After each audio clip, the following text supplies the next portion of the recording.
The sky outside was a sheet of unbroken white, as though heaven itself had forgotten to blink. Snow fell soundlessly, slow as breath. It gathered in soft drifts against the window ledge where she stood, her palm resting lightly on the frosted glass. She watched the wind cradle the prairie in 1,000 folds of lace, and she wondered if anyone else had noticed how winter could be so cruel and yet so quiet. Behind her, the room was dim and bare. A fire cracked low in the hearth, but it warmed little. The house was built of good timber, old wood that creaked when the wind passed through the rafters. There had once been rugs on the floor and dried flowers near the door, but they had long since turned brittle, discarded without care. She was 25, though her reflection in the window had started to look older, like the cold had settled in her skin and refused to melt. The dress she wore was simple, a faded blue cotton with fraying seams. Her hair was pinned without flourish, the way someone might tie a rope out of habit, not beauty. She didn't fuss with ribbons anymore. In the bedroom drawer was a veil wrapped in linen. She hadn't touched it in years. They had been married 3 winters. A wedding small enough to be whispered. Her husband had looked at her once like she might be the reason a man plants a tree, but that look had withered faster than spring frost. Now he barely looked at all. He came in from the barn, washed his hands, ate whatever she put in front of him, and vanished into silence like a shadow crossing a wall. She used to ask him questions. Little things. Had the calf eaten? Had the mule limped again? But the answers came clipped or not at all, and eventually she let the questions fall to the floor like dropped needles. Too small to notice. Too many to pick up. The worst part wasn't the quiet. It was what it meant. The kind of silence that didn't just hide feelings, it erased them. She sat on the edge of the bed one morning, knees tucked beneath her, fingers twisting a handkerchief she'd embroidered long ago. Tiny flowers. Pink thread, delicate and silly. She remembered stitching it the month after they were wed, thinking it would go in a baby's cradle one day. The cradle had never come. Neither had the baby. She had prayed, once. Long and hard, kneeling on cold floorboards until her knees bruised. But prayers that go unanswered tend to dry out the heart. And her heart had gone thirsty a long time. His father had started speaking for him. A tall man with gristle in his voice and eyes that didn't blink long. He'd watched her move about the kitchen like one watches livestock, weighing usefulness, not spirit. She heard the screen door slap shut behind them one evening as they came in from the barn. They didn't remove their coats, just stood by the table. "She'll go to Pratt," the father said, wiping his hands with a cloth too clean to need it. "He needs a woman to keep house. You need a fresh start." Her husband said nothing. She stood in the doorway, flour on her apron, unsure if she'd heard right. When no one looked at her, she realized she had. "She can't bear," the old man continued, as though stating the quality of a broken yoke. "What use is she here?" Still, her husband said nothing. Not a word. Not even a flinch. That was the thing that would stick in her memory. Not the trade. Not the decision. The silence. The slow death of someone who wouldn't even raise his eyes. She packed that night in the dark. 1 shawl, 2 dresses, a hand-sewn book of scriptures her mother had left her. She wrapped the veil in its linen and paused, uncertain. Then she laid it back in the drawer and shut it. The cart came at dawn. A neighbor's wagon, driven by a man with a crooked hat and a face like old leather. She didn't cry. She held her chin straight as she climbed into the bed of the wagon, fingers frozen to the rail. No one waved goodbye. As the house shrank behind her, she stared at the chimney smoke rising straight into the sky and thought, so that's how it ends. Not with fire. With drift. With a slow unraveling no one tries to stop. The trail was long, stretched over hills and through frost-bitten pasture. They passed bare trees stripped of their leaves, their branches raised like the hands of beggars. The driver offered no conversation, only grunts and the occasional curse at the mule. She didn't speak either. Words seemed too large for the space between them. When they reached the town, she was left outside the general store. Pratt would come for her there, the driver said, and drove off before she could ask which direction he'd taken. It was a wind-scoured place, all dull boards and tired windows. A dog barked somewhere, and a bell above a door jingled half-heartedly. She waited on the porch with her satchel in her lap. Her hands were chapped raw, and she rubbed them slowly, not to warm them but to feel something. He arrived by horseback, smelling of tobacco and sweat. His beard was untrimmed, his eyes too knowing. He looked her over as though checking a harness strap. "You're the one," he said, not asking. "Get on." He didn't offer to take her bag. Didn't offer his hand. She climbed up behind him and held the saddle horn instead of him. Pratt's ranch was louder than the one she'd left. Rough men drinking by the stables, dogs barking, smoke curling up from too many fires. It didn't feel like home. It didn't feel like anything. He pointed at a loft above the kitchen. "You sleep there. You cook at 6. Keep things clean. Don't mouth off." She nodded. Words would have sounded hollow anyway. The days passed thick with grease and ash. She scrubbed floors, stirred pots, and stayed out of reach. Pratt laughed with his men, but his eyes found her often, lingering too long. She stayed in the loft when she could, locking the trapdoor with an old board wedged tight. On the third night, he came knocking. Not loud, but with certainty. She sat by the wall, knees to her chest, and said nothing. After a long pause, he left. The next morning, she saw the look in his eyes had changed. Ownership. Like something he'd paid for and was growing tired of waiting to use. That evening, she left. There was no plan. Just steps. One after another into the dark, where the snow still fell but softer now. She wore every layer she had, a shawl over her head and a coat she'd taken from the kitchen hook. She walked until the wind numbed her lips. The trees thickened, and the trail vanished beneath her feet. She didn't cry. There was no point. Even fear seemed tired. Somewhere past midnight, the world became a blur. The snow deepened, and her knees buckled. She fell, cheek pressed to the cold. Her last thought was strangely gentle, at least now it would be over. She didn't hear the hoofbeats. She didn't see the lantern. But a warmth surrounded her, firm arms lifting her, a coat wrapped around her shoulders. And then darkness. Not the kind that crushes. The kind that cradles. The kind that waits. The first thing she felt was heat, coarse wool against her cheeks, the warmth of breath, the pop and hiss of fire beside her. Her eyelids stayed shut for a long while. It was safer that way, as though the world could be held off with darkness. But something else held her too, a silence not hollow, but filled. A silence that waited, not one that left. She opened her eyes slowly. The cabin was dim, lit only by the orange flicker of a small fire. Logs crackled in the hearth, shadows stretching across the floor like long fingers. A kettle hissed softly, and the scent of wood smoke and something faintly sweet lingered in the air. She lay on a cot near the stove, tucked beneath layers of thick woolen blankets. Her coat was folded nearby, her boots set neatly by the hearth, drying. Her head throbbed dully, but the ache was honest. Alive. She sat up too fast and the world tipped. A soft grunt came from across the room. He was there, leaning on the doorframe, arms crossed, watching her with steady eyes that didn't flinch or prod. Mid-30s, maybe, with a quietness about him not born from fear but choice. His coat was worn at the shoulders, boots caked in dried mud. He had a face made from wind and dust, creased at the edges, not cruel. Just carved by years. "You're awake," he said, voice low and rough like gravel softened by rain. She nodded, unsure if words would work just yet. Her throat was parched. He stepped aside and poured water into a tin cup, then crossed the room and held it out. She took it with both hands, trembling just enough that some sloshed over the rim. He didn't comment. "You were near froze," he said, watching her sip. "Found you past the ridge by the bend where the creek splits. Storm was comin' fast." She looked at the window, frost lined the corners, but no snow fell now. Just stillness. "I didn't mean to be found," she said, finally. He didn't smile, but his gaze softened. "Most don't." He told her his name, but it passed over her like a breeze. Not because it didn't matter, but because everything still felt too fragile to hold. He didn't ask hers, didn't push. Just stoked the fire and set a pan on the stove, cracking 2 eggs with the ease of someone who'd done it 1,000 times with no one else to feed. She noticed the drawings on the wall then, small scribbles in charcoal and colored chalk. Horses with crooked legs. A tree with too many branches. A face with wild yellow hair. Children. Her eyes darted to the second room, door cracked, quiet within. "I have twins," he said simply, noticing her glance. "Boy and girl. 6. They're still sleepin'. I told Em you were hurt. They won't bother you." She nodded slowly, setting the cup aside. The warmth in her belly spread like a thaw. He handed her a plate and she ate in silence. Each bite grounded her a little more, as if the world were slowly knitting itself back together. The storm outside had passed, but the one inside her hadn't. Not yet. She stayed in the cabin for days. Time blurred, slow, measured, quiet.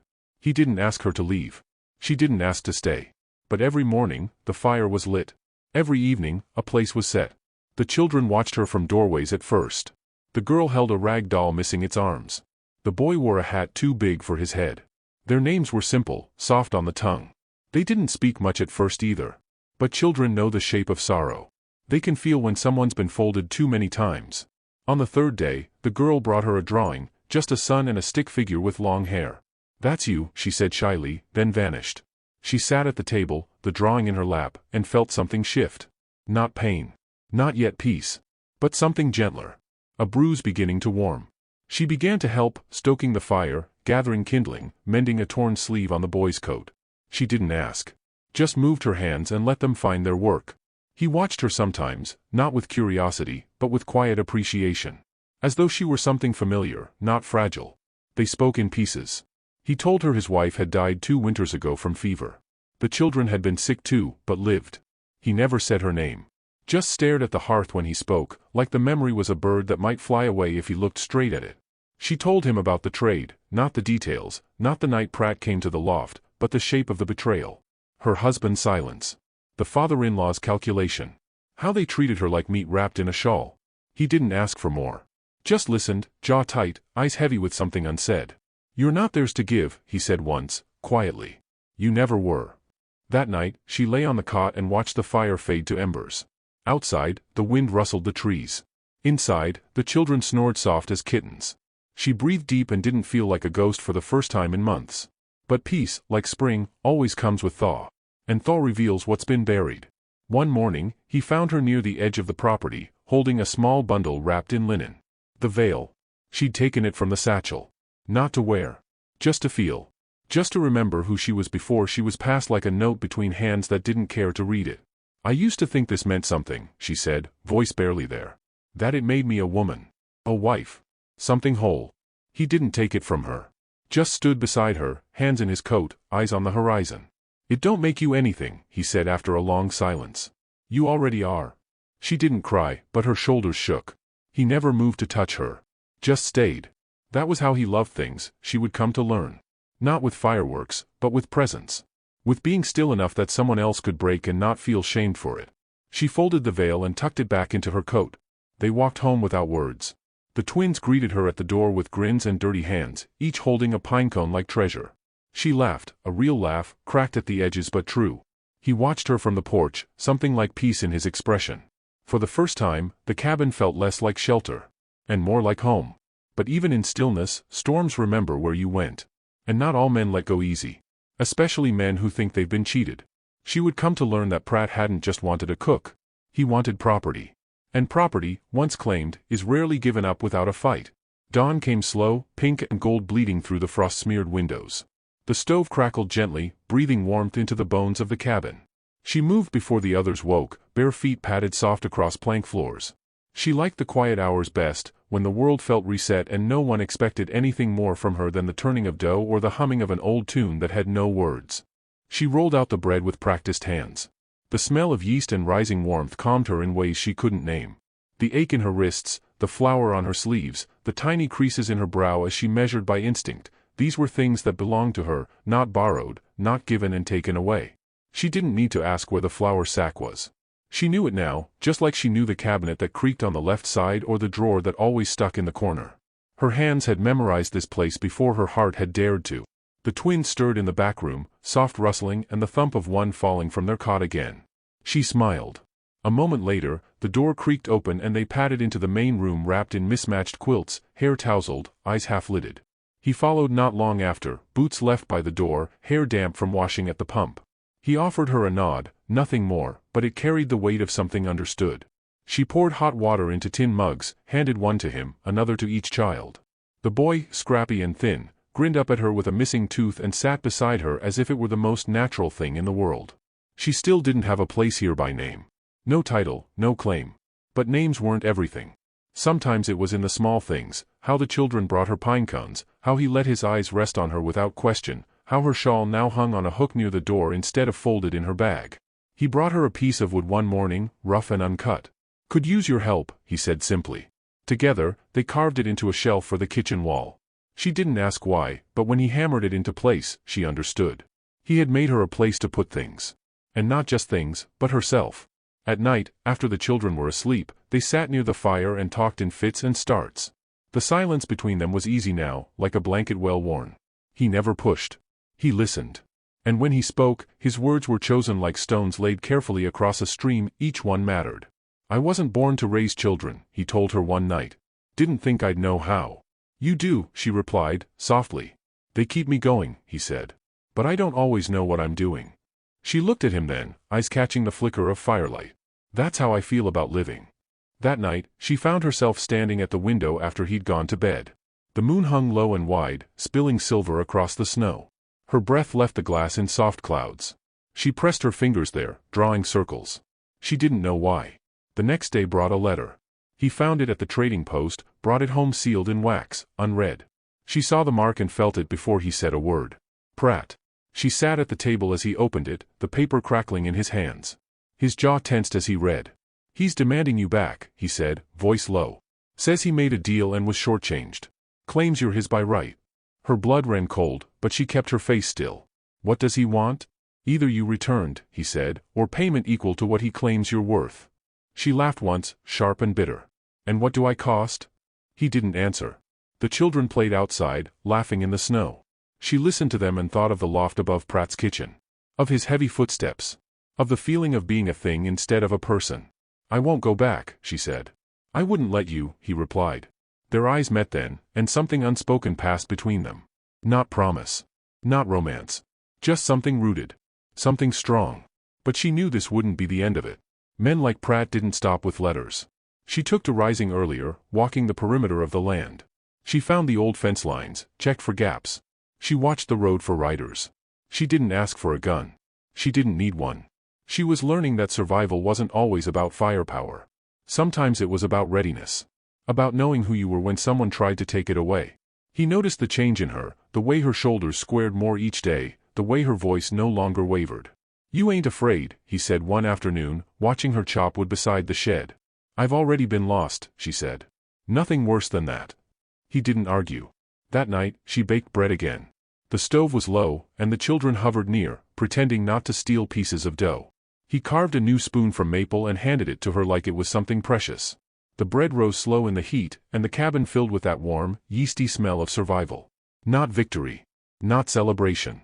Just the smell of choosing to live another day. When the children slept, he stayed up, sitting beside her in the glow of the fire. She didn't pull away when his knee brushed hers. She didn't flinch when his hand rested lightly against the edge of the chair they shared. He didn't speak. He didn't have to. And for the first time in years, she didn't dream of escape. She dreamed of staying. Of shelves filled with things she'd picked. Of hands that never closed around her wrists. Of love not built in flames, but in slow-burning coals that never went out. But even warm homes cast shadows. She knew the quiet couldn't last. The letter was only the beginning.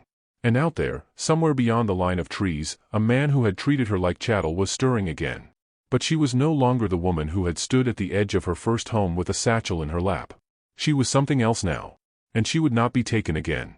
Spring crept in like a whispered promise, softening the edges of a land that had held its breath through months of frost. The snow withdrew by inches, revealing patches of earth still brittle from the long cold. Tree limbs, once ghostly with ice, budded with green lace. The creek, frozen since January, cracked open in places and began to murmur again. She stood barefoot at the edge of the cabin's porch, watching the water snake down the slope. The twins played nearby with muddy boots and red cheeks, their laughter bursting like new birdsong. She breathed in the scent of wet bark and pine needles, the scent of beginnings. The cabin had changed too. Not in walls or size, but in feel. There were books now, stacked unevenly on the shelf he'd carved with her help. Dried flowers sat in a glass jar above the stove. The girls' drawings had taken up a whole corner of the room, some hung with pine resin and twine. Her shawl still hung on the same hook, but now beside it rested a smaller, hand-sewn one, the child's idea, not hers. It was not a grand place. But it was good. He came back from the woods with a satchel of herbs slung over his shoulder, hair tousled, boots thick with mud. He nodded at her in that quiet way of his, a greeting that needed no words. She wiped her hands on her apron and took the satchel, fingers brushing his without rush. That evening, as she kneaded bread again, he spoke while cleaning his rifle near the hearth. "Pratt's got a reputation west of the low ridge. Got some men still loyal to him. Rough types." She didn't pause. "You think he'll come?" He set the rifle down and looked at her, level, unflinching. "I think he already started." That night, they checked the locks on the cabin. They moved the children's cots to the far wall, away from the windows. He handed her a small pistol from a locked box beneath the floorboard. She didn't tremble as she took it. A neighbor rode in at dawn 2 days later, hat drawn low, dust on his face. "Saw a man a skin about her at the general store," he said, casting his eyes toward the woman at the porch. "Big one. Red coat. Looked mean." The man thanked the neighbor, then stood silent for a long time on the porch, his gaze sweeping the hills. Later that day, she found him sharpening a blade outside, eyes narrowed in thought. She didn't interrupt, just handed him a tin of coffee and sat beside him. "He thinks he still owns me," she said. He didn't answer. Instead, he reached into his coat pocket and pulled out a scrap of paper, creased and smudged. The letter. Pratt's handwriting like thorns. "You're not his," he said, voice low. "You never were." The next days passed with tension woven beneath every moment. The children sensed it, though no one told them. They stayed close, quieter. The boy sat by the window in the evenings, sketching pictures of horses with fierce eyes and long legs. She watched over them like a wild doe, alert, but not panicked. She didn't flinch at every sound. But she listened differently now. She moved differently. She was no longer someone who waited to be taken. She had chosen this place. This family. And what she chose, she would not surrender. One morning, they stood side by side planting potatoes in the soft soil near the barn.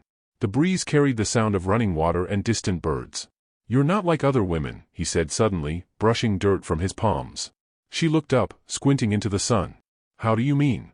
"You don't ask for things," he said. "But you build them, just by staying. She didn't know how to answer that. So she planted another row, her fingers deep in the earth, and let the silence speak for them. That evening, after the children had fallen asleep curled together like pups, he lit a lantern and sat with her on the porch. "I want you to stay," he said. She looked at him, unsure if he meant for tonight or forever. "I am," she whispered. He reached for her hand, not suddenly, not with hunger, but with care, like he'd spent months learning the rhythm of her heartbeat and finally felt ready to touch the drum. She let him. And for a few nights, hope felt possible. But on the fifth morning, the sound of hooves broke the peace. She was the first to hear it. Just past dawn, before the sky had fully blued. She stood at the water pump, bucket in hand, when the thunder of horses cracked across the hills. She ran back to the cabin. He was already at the window, rifle in hand. The children were still asleep. "How many?" she asked. "3. Maybe 4. She reached for the pistol he'd taught her to use. It felt smaller than the weight in her chest. He turned to her, jaw tight. "You don't go out there," he said. "I do," she replied. He didn't argue. They waited on the porch, the children now inside, silent under blankets, the door bolted tight. The riders came slow, not charging, but with the swagger of men who believed themselves above resistance. Pratt was at the front. Same red coat. Same sneer. "Well," he said, drawing back the reins of his horse. "Ain't this something? She was supposed to be mine." He looked older now.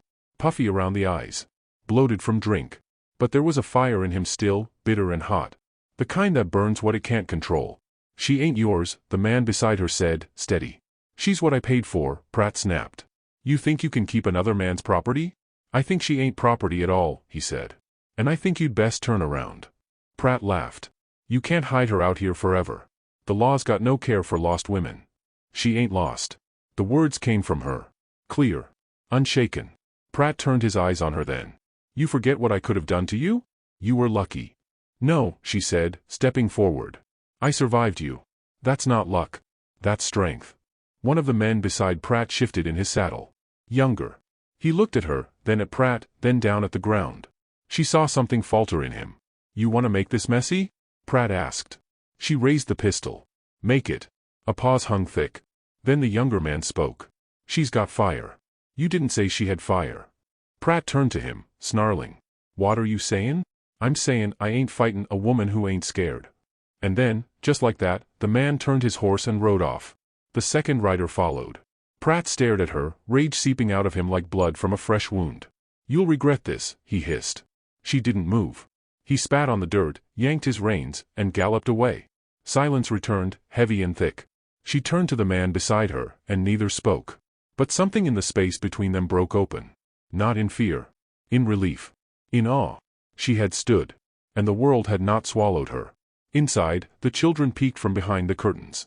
She smiled at them. That night, as stars shimmered across the dark canvas of sky, he came to her side again on the porch. "You didn't have to do that," he said. "I did," she replied. "For myself." He nodded slowly. They sat there long into the night, the fire low, the world still. Tomorrow would bring more days. And not all would be easy. But she would greet each one with the same fire. Because she had found the one place in all the wide West where her heart no longer had to shrink. And it had waited a long time to breathe. The river thawed slowly that spring, like a wound choosing to heal. It began in trickles, quiet, unhurried, as the ice split down its middle and the dark water beneath blinked awake. She stood at the edge with her shawl drawn tight, watching the snowmelt rush through the banks where winter had once laid claim. There was something sacred about the sound of water moving again, after months of silence. It reminded her of breath, of heartbeat, of the way life refused to stay buried. Behind her, the cabin's chimney smoked steady. Bread baked in the oven. The twins were inside, one coloring on the floor with bits of broken chalk, the other perched at the table attempting to read aloud from a book with more pictures than sense. Their voices floated through the cracks in the logs like the laughter of morning birds. He was in the shed, hammering something, a hinge maybe, or the start of a crib he hadn't yet told her about. She watched the river a while longer. Then she turned and went home. By now, it was not a question of whether she belonged. It was a question of what would come next, and how to make room for it. The danger had passed, but shadows remained. Pratt hadn't returned. Not in body. But some nights, she still woke to the echo of his voice, that cold certainty in his eyes. It took her time to trust quiet again, to believe that silence could be safety, not punishment. But slowly, gently, she'd begun to. It was in the small things. A tin of lard left beside the stove without her asking. Her name spoken softly by the children when they reached for her hand. The man leaving half his coffee in the pot each morning because he knew she liked it stronger. These things were not grand. But they were steady. And steadiness was a kind of love she had never known. One morning, he brought her a coat. Not new. But mended, cleaned, the cuffs lined with soft cotton. Her size. She blinked down at it, touched the fabric. Looked up. "For when you go to town," he said, almost sheepish. "I thought you'd want to pick the fabric for the girls' dress yourself." She smiled. Not because of the coat. But because of what it meant. Not protection, not pity, but choice. Freedom. She rode into town with him that day, and though a few eyes followed them, curious, calculating, none dared speak. She carried herself differently now. Not like someone who'd been saved. But someone who had endured. And endured well. They bought fabric, a deep plum cotton with tiny white petals, and a second bolt in dark forest green for curtains, because she said the cabin deserved to look like more than survival. He smiled at that. On the way home, they rode slow. The sun was high and kind, and the trail was soft with thaw. She told him stories, nothing dramatic, just memories. Her mother's laugh. The smell of cinnamon before holidays. A time she'd broken a window and blamed the wind.